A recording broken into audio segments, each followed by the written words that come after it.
Bon, salut Adrien, Ça va, Romain? très bien. Écoute, je suis content de faire cette première avec toi. Alors l'idée c'est de que tu puisses t'exprimer sur ta petite expérience parce que ça fait pas longtemps que tu es parti. Et puis Ça de moi. donner quelques indications, quelques informations pour des jeunes aussi qui seraient en réflexion sur ce processus de migration sportive et ce double cursus. Donc c'est intéressant de t'entendre. Et puis voilà, ça fait pas longtemps toi que t'es sur le territoire, mais en plus, je suis content que ça démarre par toi parce que tu as vécu aussi dans ce processus un peu la complication que peut y avoir sur certains jeunes, on y reviendra, notamment sur la rigueur administrative et tout. Et donc c'est vraiment important aussi de revenir sur ces points-là parce que bah, c'est pas propre à toi, hein. Il y en a des fois qui mettent un petit peu plus de temps à intégrer ce processus et aller au bout. En tout cas, toi, tu y es aujourd'hui. Et puis là, c'est marrant parce que t'es à l'aéroport. Donc, tu as refait une petite pige en Ouais, France. Voilà, et tu repars au Canada, là. exactement. Et demain, on a match, justement. Parfait. Alors, écoute, dans un premier temps, Adrien, je vais te laisser te présenter en 2 mots. Ouais, bien sûr. Bon, enchanté, moi, c'est Adrien. Euh, j'ai 23 ans et je suis arrivé au cégep de Saint-Jean-sur-Richelieu il y a à peu près 2 mois. Et comme on parlait du processus, bah, ça fait 4 ans que je suis dans un processus pour partir à l'étranger, donc soit aux États-Unis, soit au Québec, comme on dit. Du coup, voilà. Très bien. Et qu'est-ce que tu faisais en France avant de partir en termes de foot et puis aussi en termes d'études, de job ou autre? Alors, moi, déjà, pour commencer, j'ai pris mon baccalauréat et j'ai arrêté les études. Donc, je suis parti directement travailler dans tout ce qui était commerce, tout ce qui était travail pour économiser, pour pouvoir partir à l'étranger directement, parce que moi, le cursus français ne me convenait pas forcément. C'est trop de travail, d'heures à l'école, et le sport était trop important pour moi, pour que je puisse me focaliser uniquement sur l'école et faire du sport à côté, j'avais pas forcément le temps. Je ne trouvais pas forcément le temps. Du coup, j'ai préféré travailler donc, dans le commerce, comme je t'ai dit. Euh, Maintenant, je suis parti au Québec directement, et voilà. Ok, très bien. Et alors pour les autres athlètes qui se poseraient des questions, toi tu jouais à quel niveau en France? Et tu jouais où? Alors, bien sûr. Alors moi, toute ma jeunesse, de mes 15 ans à mes 19 ans, j'ai joué en R3, donc régional 3, c'est la DHR du passé. Euh, j'ai fait les clubs de Cormeilles en Parisis en 95. J'ai aussi fait Saint-Leu-la-Forêt, j'ai fait un an là-bas. Et après, pour finir ma saison, j'ai fini donc en senior à Cormeilles en Parisis, puis à Lille-Adam. Ils ont un club en R2, mais j'ai évolué avec la D2, la réserve, pour le temps de partir, puis continuer à garder le rythme et évoluer dans le football sans perdre mes compétences. Très bien. Et alors tu es arrivé au mois d'août au Québec. Pas exactement. Donc toi, tu as vécu le processus avec l'agence Étape Sport, donc d'accompagnement. Voilà, tu pourras le décrire un peu, mais d'accompagnement sur toute la partie administrative, mais aussi recherche de club, recherche d'établissement scolaire pour que tu puisses avoir ce double cursus. Donc c'est récent pour toi. Explique-nous donc dans quel établissement aujourd'hui tu joues, dans quel établissement tu es à l'école, et puis quel club également. Alors, moi, actuellement, là, quand je suis arrivé donc, le 1er août, j'ai commencé à faire le l'entraînement avec le Celtics, la réserve, pour reprendre le rythme, comprendre comment était la dynamique du groupe et savoir à peu près comment c'était là-bas, pour voir la différence et autres. Ensuite, à partir du 8 août, on a commencé à faire des tests pour le cégep de Saint-Jean-sur-Richelieu, donc le club des géants, j'aime plus actuellement, je pourrais vous montrer après. C'est en fait le club donc, qui évolue en D2 pour le cégep de Saint-Jean-sur-Richelieu, qui est totalement séparé du Celtic. D'accord, le Celtic et le cégep travaillent ensemble, bien sûr, pour amener des joueurs de meilleur niveau et autres, mais on évolue différemment. C'est pas du tout les mêmes niveaux. Très bien. C'est pour que les gens comprennent, en fait, c'est les géants, c'est le club scolaire, C'est ça c'est-à-dire exactement. qui est situé Qui quand évolue même à en... Saint-Jean-sur-Richelieu, donc sur la rive sud de Montréal. Et en parallèle, tu as ta saison civile de club qui est avec le Celtics, qui est lui le club de la ville de Saint-Jean-sur-Richelieu. Ça, exactement. Après, Donc, j'ai pas encore commencé cette saison là-bas, mais ça commence à peu près vers mars, si j'ai bien compris. Donc après, on n'a pas de grande coupure, donc on enchaîne vraiment tout. Ça, c'est bien. ça, c'est bien. Tu commences à comprendre un peu justement la saison sportive avec les établissements et puis la saison avec les clubs. Ouais, c'est ça. Et puis, c'est totalement différent. Les attentes du club du cégep, ils veulent, imaginons, un but pour évoluer en Division 1. Donc, on est en train de mettre un processus en place pour évoluer en Division 1. Donc, c'est beaucoup de travail, beaucoup de mise en place, une structure qu'on améliore tous ensemble, que ce soit les coachs ou l'équipe ou tout ce qui est administratif autour. Et après, à part, on a Celtic qui, eux, sont en PLSQ, comme tu m'avais expliqué, et une qui est la réserve, qui joue contre les réserves des autres PLSQ pour pouvoir évoluer après en PLSQ. Très bien. Donc là tu dis que tu repars, là, tu es à l'aéroport à Paris. Ouais, Et exactement, c'est la sorte de Gaulle, là. d'accord. Et parce que tu as eu une semaine off. C'est ça, exactement. En fait, si tu préfères, on appelle ça la semaine de lecture. Donc, c'est une semaine de révision pour préparer les examens intra. Ce qu'ils appellent, c'est les examens de mi-session. Et en fait, bah, c'est des vacances, on peut soit partir donc visiter. J'ai des amis qui sont partis à New York, des amis qui sont partis dans enfin, d'autres coins du Canada pour visiter un maximum. Moi, j'ai décidé de revenir en France pour voir ma famille et voir mes proches et ma famille. D'accord. Et tu repars là et tu as match demain. Ça, exactement. Bah, après, l'avantage, c'est que là, il est midi en France. Et quand je vais arriver là-bas, mon vol décolle à 14 heures et j'arrive là-bas à 15 heures. On a 6 heures de décalage. Il va falloir que tu dormes un peu pendant l'avion. Ouais, c'est ça. Non, on va éviter de dormir pour pas prendre trop de décalage horaire et pour le récupérer assez vite pour être en forme pour le match. Très bien. Et j'ai vu en plus cette année, la saison est belle, à la fois chez les gars et chez les filles, là, chez les géants. C'est ça exactement. J'ai pas trop suivi la saison des filles, malheureusement, je suis très concentré sur ma saison. Mais en tout cas, notre saison à nous, ouais, on est deuxième au classement actuellement. Et demain, je vais compter troisième. Et si on remporte ce match, on va au play-off pour aller voir si c'est la victoire de la première place.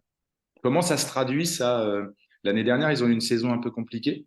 Comment tu ressens là, justement un peu l'engouement là sur cette saison? Est-ce que tout le monde est tout le monde est focalisé justement sur la belle saison à venir, sur potentiellement le titre à aller chercher, ou comment tu ressens ça? On a la chance d'avoir un coach qui s'appelle William et un coach adjoint qui s'appelle Joe, son surnom, qui nous accompagne très bien avec Karine aussi. Qui eux nous ont mis directement les bases. On a décidé de mettre un objectif en place, d'aller chercher la victoire. Toute l'équipe a été d'accord, donc on est tous ensemble et on veut tous aller chercher la victoire. Tout le monde est déterminé, tout le monde veut la même chose. Et c'est très bien parce que personne ne lâche l'affaire, j'ai envie de dire. Donc c'est Et, pour ça. C'est très bien d'avoir un groupe uni. William, c'est d'ailleurs un coach qui est au Celtics et qui est passé comme toi par ce processus-là. Je sais pas si tu le sais. Moi je sais, il a eu sa résidence permanente d'ailleurs. Voilà, exactement maintenant il a la résidence permanente et c'est un joueur qu'on avait fait partir, un joueur coach, jeune éducateur et qui aujourd'hui a des vraies responsabilités au Québec, donc un jeune Français. Euh, Est-ce que tu peux nous dire par exemple comment se passe la semaine? Alors là, on sort du club parce que là, c'est plus la saison civile, mais comment se passe la semaine d'un jeune étudiant athlète au Cégep de Saint-Jean-sur-Richelieu? Quel est un peu le déroulé de la semaine? Alors le déroulé de la semaine, c'est simple. On a une séance de musculation et donc avec un coach et toute l'équipe réunie. On a une autre séance à faire tout seul dans la semaine pour tout ce qui est travail individuel, motricité et autres. Mais sinon, le reste, après, c'est uniquement des entraînements. Donc, par exemple, le lundi, moi, le matin, je vais en cours de 8 heures du matin jusqu'à 14 heures. Ensuite, l'après-midi, je suis libre, donc je peux aller travailler, je peux réviser, je peux faire ce que j'ai besoin de faire ou autre pour tout ce qui est pour vivre. Et après, le soir à 18 heures, donc j'ai entraînement à la salle de sport. Donc, on travaille beaucoup tout ce qui est cuisses, tout ce qui est bas du corps pour vraiment travailler un maximum de dynamique. Ensuite, le mardi, on a entraînement le soir, mais entre-temps, j'ai toujours cours le matin. Donc moi, j'ai la chance de pas être trop chargé au niveau des cours, donc j'ai cours de 8 heures à 11 heures. Et après l'après-midi, je pars travailler et le soir, je vais à l'entraînement des géants. Donc on s'entraîne justement donc, au stade du Confort, qui est le stade du Celtic. C'est le seul entraînement qu'on a là-bas. Le mercredi, en général, on a cours à 8 heures du matin. Moi, j'ai de la chance, j'ai pas cours. J'ai cours que de 13 à 15. Donc le matin, on a entraînement à 6 heures. Donc, ceux qui ont du mal à se lever, bah, bon courage, entraînez-vous à vous réveiller. Ok. Et ensuite, c'est entraînement, cours, Et ensuite, on est libre, donc on peut réviser, on peut travailler. Le jeudi, donc on a cours la journée. Moi, j'ai de la chance. J'ai vraiment pas cours de la journée, donc je profite de cette journée pour réviser et travailler un maximum pour mettre des économies de côté. Parce que si vous partez sans économie, bah, c'est super compliqué. Le soir, on entraînement. Et ensuite, le vendredi, en général, on a match. D'accord. Donc, Le c'est une soir, semaine, vers 21h. ouais, c'est une vraie semaine pleine d'athlètes, c'est-à-dire que tu t'entraînes tous les jours et tu joues le vendredi. C'est ça. Mais comme on dit, on n'est pas des athlètes étudiants, on est des étudiants athlètes. Ils ont passé vraiment la scolarité avant le sport. Il faut savoir que nous, pour pouvoir jouer justement dans le club des géants, on valide des sessions. Donc, les sessions, c'est des périodes de 6 mois où on a plusieurs cours. On peut avoir entre 4 et 7 cours. Mais il faut qu'on valide 4 cours par session pour, à la fin de l'année, au bout de 1 an, avoir 8 cours validés pour intégrer les géants. Si on n'a pas eu 8 cours D'accord. validés, on ne peut pas jouer. Donc, les D'accord. études sont super importantes de bien s'investir et de bien travailler à l'école. D'accord, très bien. Donc, c'est là le lien vraiment entre les cours. Et quand on dit double cursus, c'est vraiment ça, c'est que les deux sont liés, vraiment. Voilà. C'est la différence de la France. On n'est pas athlète et on étudie à côté. On est étudiant avant tout et ensuite on est athlète. Si l'école ne suit pas, on ne pourra pas jouer. Est-ce que, qu'est-ce qui t'a, toi, le plus, je sais pas, qu'est-ce qui t'a le plus paru différent en Mm. arrivant au Québec, alors que ce soit différent au niveau sportif, peut-être structurel et tout, et puis dans la vie de tous les jours par rapport à la France? Oui, bien sûr. Bah, déjà, dans la vie de tous les jours, le territoire est magnifique. On a énormément de verdure, énormément de personnes, mais qui sont vraiment très agréables à vivre. Comparé à la France où on est toujours dans le speed, là-bas, les gens prennent le temps, ils aiment la vie, on va dire, comme je peux dire ça. Dans le sport, ce qui est vraiment différent, c'est vraiment que là-bas, tout le monde est focalisé. Quand ils ont un objectif, ils vont tous travailler dur, ils vont pas avoir de repos, ils vont tous vouloir aller de l'avant et devenir le meilleur. Par contre, le niveau sportif est différent. Ça va être un peu moins technique, un peu moins physique, mais au niveau du tout ce qui est cardio et autres, c'est super intense. Et du coup, bah, nous, ça nous comble ce qu'on ne travaille pas forcément en France. Donc, c'est super agréable de pouvoir découvrir de nouvelles choses dans le monde du sport. Ok. T'as pas découvert du coup encore le club du Celtics, ton club en saison civile? Pas encore? Non, malheureusement. En fait, je devais commencer, sauf que bah, en arrivant, on a peu le temps de faire mes documents. Ça mettait du temps et en fait, c'était la fin de saison et le cégep commençait. Du coup, on a préféré se focaliser sur le cégep parce que c'était la fin de saison du Celtic pour ensuite démarrer une bonne saison. Et comme on peut le voir, on est deuxième actuellement au classement. Donc, on a bien fait de se focaliser sur ça. D'accord, très bien. Bon, top Adrien, en tout cas pour ce début. Euh, Moi, je voulais, si tu, par exemple, pour un étudiant ou une étudiante française qui voudrait se lancer dans un double cursus, quel conseil tu pourrais lui donner ou quelle info tu pourrais lui donner? La tête sur les épaules, c'est super important. Que ce soit administrativement, que ce soit scolairement parlant, que ce soit dans le sport. Soyez rigoureux. Moi, j'ai pas été sérieux dans mon administratif. Et ça m'a retardé dans mon départ. Et honnêtement, je le regrette parce que c'est une expérience que maintenant, ça fait 2 mois que je le vis. C'est une expérience de fou et j'espère que ça va continuer pendant des années. Là, moi, j'y suis pour 3 ans au CGEP. Là, on verra ce que ça donne. Mais si je peux rester plus, je resterai plus comme William, avoir la résidence permanente. C'est une expérience de fou et on ne découvrira jamais ça en France. C'est super important de pouvoir voyager, découvrir de nouvelles cultures, que ce soit au niveau du sport, au niveau de ce qui est culturel, de la nourriture ou autre. C'est super important. Écoute, bon, l'essentiel, c'est que tu y sois aujourd'hui, mais c'est vrai que c'était important et j'ai commencé par ça. Et important de rappeler que, et quand on le dit aux jeunes et aux familles, que les processus, ils sont longs, toi, je crois même que on a débuté à te voir sur un showcase il y a, je sais pas il y a combien de temps, mais c'est vraiment loin. C'est vraiment loin. Après, entre-temps, il y avait eu le Covid aussi qui est passé par là. Donc, les jeunes de ton âge, effectivement, il y a eu une grosse coupure parce qu'on n'a pu envoyer personne. Mais, Ouais, euh, mais entre-temps, après Covid, tu avais relancé un peu le processus et puis il y avait eu quelques couacs. Et ouais, là, c'est ça. avec un jeune, justement, Adrien, juste avant toi, et je lui ai expliqué la rigueur dans le délai de réponse quand on demandait des informations en termes administratifs et tout. Et que du coup, s'il n'y avait pas de rigueur, ça pouvait faire capoter un peu le projet. Ça a été ton cas sur la première année, l'année dernière. Tu aurais dû partir un an avant. Et puis finalement, ça a capoté. Mais je retiens de toi quand même la persévérance parce que finalement, tu t'es relancé, tu m'avais contacté, tu m'avais dit, Romain, cette fois, c'est la bonne, j'y vais vraiment. Et puis, Ouais, tu as bien vu quand on s'est mis dedans avec rigueur, eh bien voilà, on est allé au bout je suis tout seul. et aujourd'hui, te voilà là-bas. Ouais, enfin. Et franchement, c'est la plus belle expérience de ma vie pour le moment. Donc, j'espère en découvrir encore plus. Mais vraiment, l'administratif, c'est vraiment important comme Romain. Et comme tu le dis, Romain, j'ai pas été sérieux la première année. J'envoyais pas forcément bien mes documents. Je remplissais pas forcément bien mes formulaires. Et la deuxième année, j'ai commencé à bien remplir.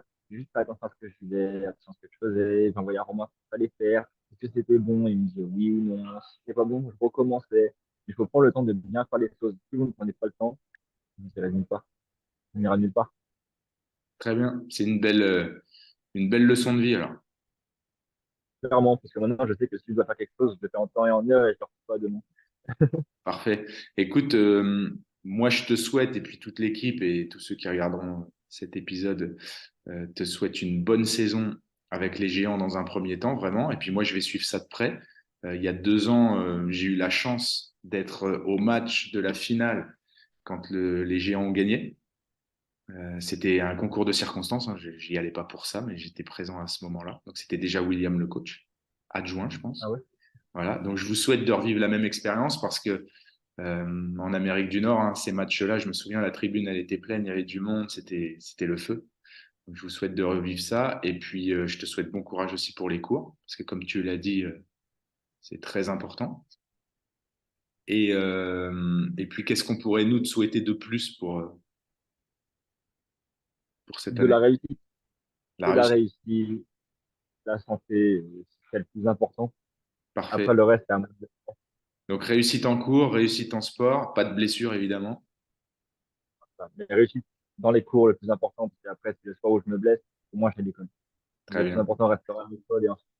Est-ce que tu ressens, juste pour finir, est-ce que tu ressens les opportunités un peu, justement, professionnelles, de tout ce qui peut s'ouvrir, tu le ressens déjà, toi, en quelques semaines, en quelques mois, là?